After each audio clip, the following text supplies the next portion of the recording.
Good afternoon. It's Dr. John Bennett, televising from Miami Beach, home of Neurosurgical TV, where we have the pleasure of televising the Yemen Neurosurgery Conference from the Yemen Neurosurgical Society. And I'm going to turn it over to Ahmed Al-Jaradi from, Dr. John. Go ahead. Okay, we will start now the next session. Okay. Next, we have Professor Christian Capuano from Italy.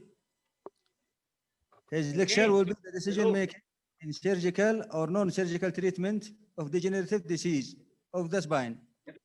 Dr. Capuano, you have a screen. Thank you. Start. Yeah. Okay. It's a privilege for the invitation, and thanks a lot to the Congress organizer. Special greeting to the Dr. Mohammed Shamsaldin, is my great friend.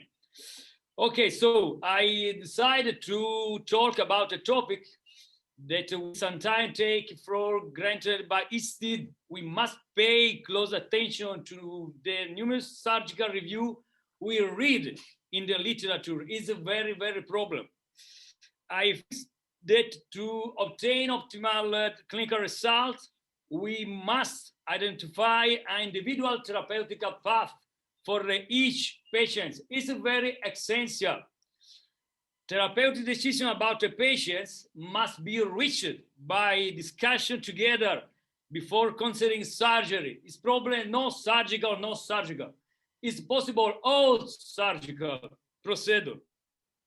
Therefore, close contact and the clinical clear communication is the problem connecting. Oh my God, sorry. You listen to me because I don't, okay. Okay, sorry, I be continue because I didn't listen, okay. We hear you. Okay, sorry, oh my God. Just go back, no problem. Okay, good. Okay, and is a very important clear communication with the physical therapies is a fundamental feedback for me, and I hope this fundamental feedback for you. I am very fortunate to work with a great physical therapist who is also a university lecturer specialized in orthokinetic therapy. So we will discuss about the decision making in the surgical, non-surgical treatment of the degenerative disease of the spine. Chronic low back pain, CLBP, is one of the main causes of the disability. A lot of patients suffer of this pathology, as yet no specific underlying anatomic cause has been identified for its CLBP. Imaging often reveals the degenerative finding of the disc or facet joints of one or more lumbar motion segments. But these findings, however, can also be observed in asymptomatic people.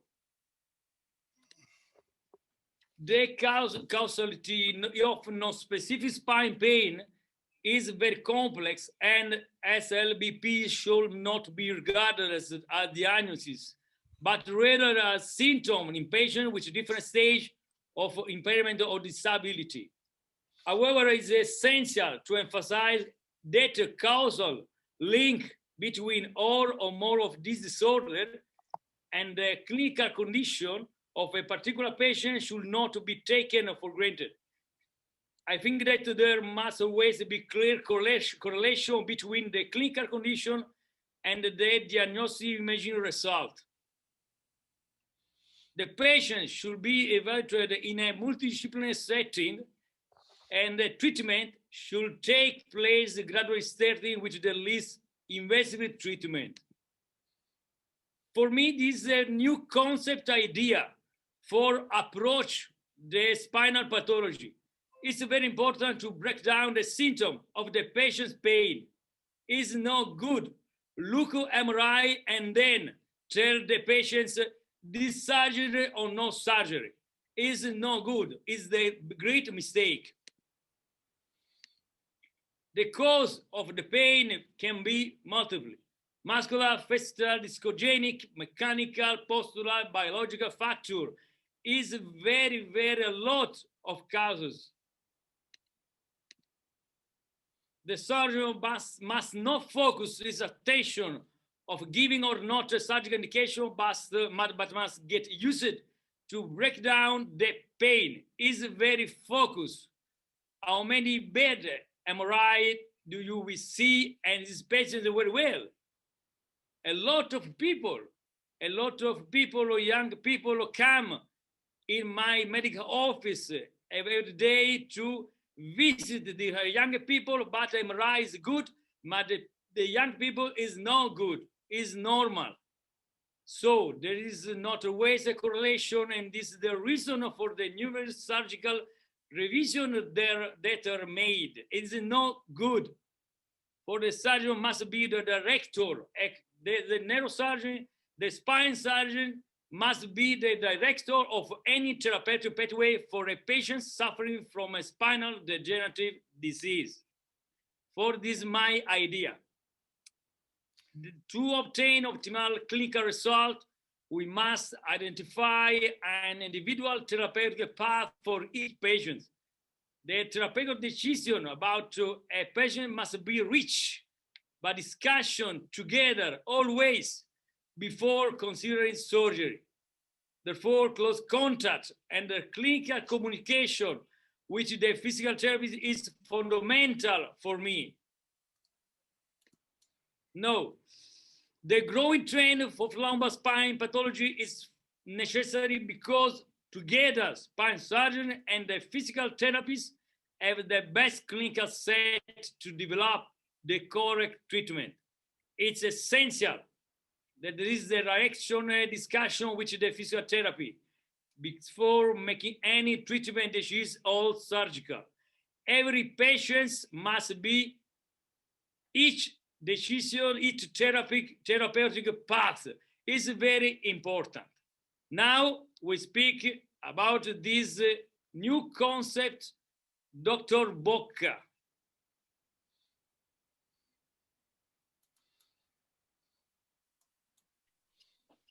Hello, good morning, everybody.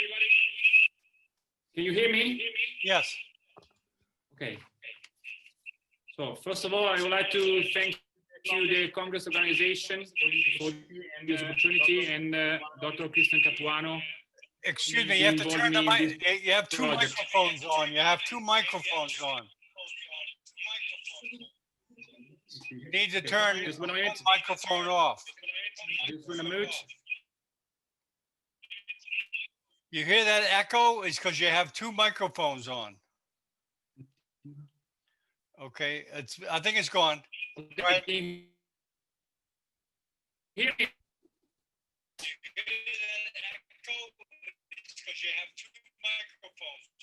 Okay, we just want to switch down one. Okay. So, physical therapy in collaboration with neurosurgeon. At the moment, the two professionals worked with a little bit dissociated. Okay, the neurosurgeon in the primary phase, in the surgical phase, and most of the patients were treated by surgery. So with a less physiotherapy, basing only on imaging, not only on a specific clinical assessment. So it's very important to distinguish the pain, as Dr. Capuano said before, to break down the pain in very multiple components. So in the way we can understand if the patient has specific go to surgery or not. Probably, and the most recent studies say that probably the most treatment, the most effectiveness, treatment is the conservative. So prescription with the exercise, manual therapy, staying active, stay positive, and giving advice, education, reassurance is the best way to obtain a positive outcome. The slides talk about today. We want to talk about what it should be. Neurosurgeon and physiotherapy should talk about patients, should break down every component, understand what is the most important treatment So there are a lot of research that speak about cervical spine, lumbar spine, and some research talk about what is true. Research say about surgery, some. Oh, we lost the sound there. We lost your sound. Could you check your sound, please? Yeah, your sound is gone. Yeah, your microphone, you need to check your microphone. It may be turned off. No, we can't hear a thing. No. Can you check your sound? Or go to YouTube, see if you can hear the videos. Something is wrong with your sound. It just went. I got it. Can you hear me? Yes, now we can. Can't hear a thing. Yes. Oh, it's back again.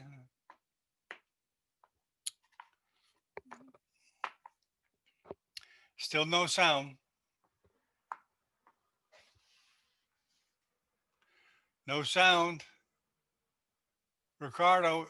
We are here. We are listening to you. Yeah, your microphone is not even turned on. Oh, it is now. Okay, go ahead. Okay, perfect. Okay. Okay. So what I was saying before is the dissociation, the difference between surgery and physiotherapy. So what is important for us is to collaborate, okay, together, and not talking about surgery or not surgery, as Dr. Capuano said before, but searching for the best treatment instead. So we cannot forget the concept of pain. This is very important for our patient, especially for back pain, for neck pain. That are the most causes of health condition in our countries. So we have to understand what is the pain mechanism and how is impactful in this pathology. Okay, and we are to understand that pain doesn't mean every time injury, but it could be danger for our brain. We have to understand. We have to remind that there are a lot of studies of researchers that say that many times, many patients, there are a completely natural healing of the disc injury or the radiculopathy pain. So we have to stay focused on the goals, so the primary goals. What can I do with patient? Basically, I have to understand. I have to focus on his pain or his perception of pain that could influence the quality of life. So is it tolerable? Does it hinder sleep? Does it impact daily function? So can they stay positive and active in their life? Does it settle within 24 hours? And especially it is important, it is impending the goal of the patient. So what instrument can I use? I can use the rate of perceived exertion. So evidence-based scale that I use to check the patient perception. Then this is an interesting study of 2018 that the Global Spine Care promote, and it says basically that it is necessary a sort of care pathway from interprofessional team, from multidisciplinary team to research the best outcome for the patient with neck and back problems. What is the big deal in this study? That okay, there are 6 categories for intervention, assessment, psychosocial, non-invasive, invasive management, osteoporosis, and invasive intervention. But there is a lack of knowledge in the team, because there is poor knowledge about pain mechanism, about specific clinical assessment. It is a big hole for the medicine, for the research in this case. Then this study referred to low, medium income countries, not so for every country in the world. So it's very limited. So we need to apply to understand what can we do for patients. In my practice, I refer to the ECF, to the International Classification of Functioning. So I need to understand what is the limitation of the patient, basing on not only on the imaging, but also on the source of pain. We know that there are many sources of pain, biological, psychosocial. So it's very important to focus on that. I need to understand what is the patient capacity, load capacity, what is his experience, what is his belief about that, and I want to understand if they influence their patient beliefs. I have to understand the pain, the mechanism, the structures or the tissue source of pain. What is aggravating? What if there are some red flags? And then with my surgeon, with my neurosurgeon, I have to take a decision. My decision could be due to the sort of impairment in the motor control pattern, in the strength forces, in the proprioception. There is not only pain, there are a lot of items that I can test and they can assess for the final decision.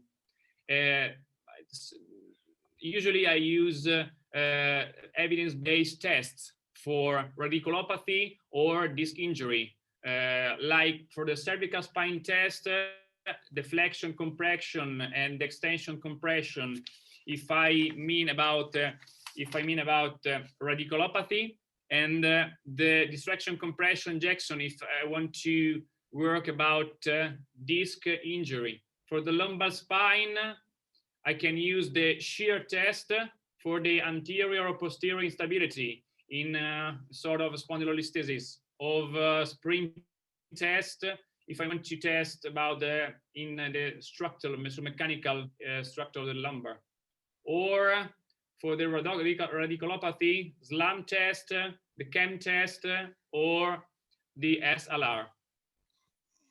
And then at the end, the pain disability scale. It is very important to understand how it is impactful in the activity life of the patient. And I usually use the Quebec Pain Disability Scale because it has a good grade of relevance, about B in the research.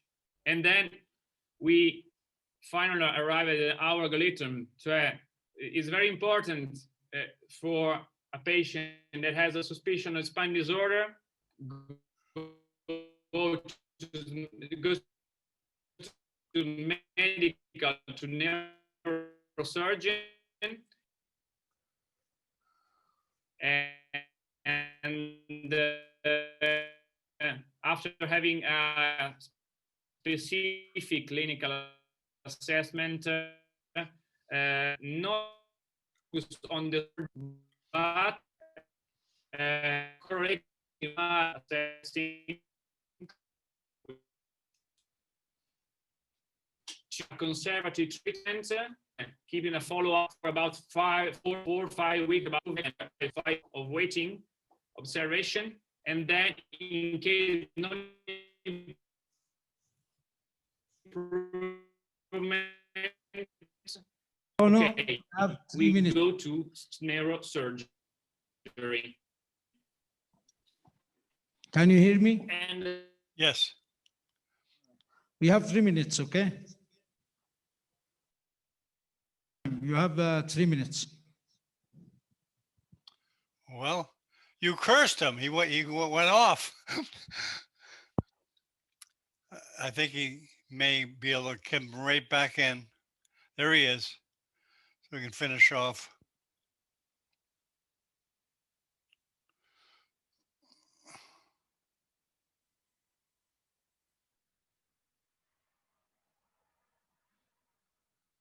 Can you hear Christian?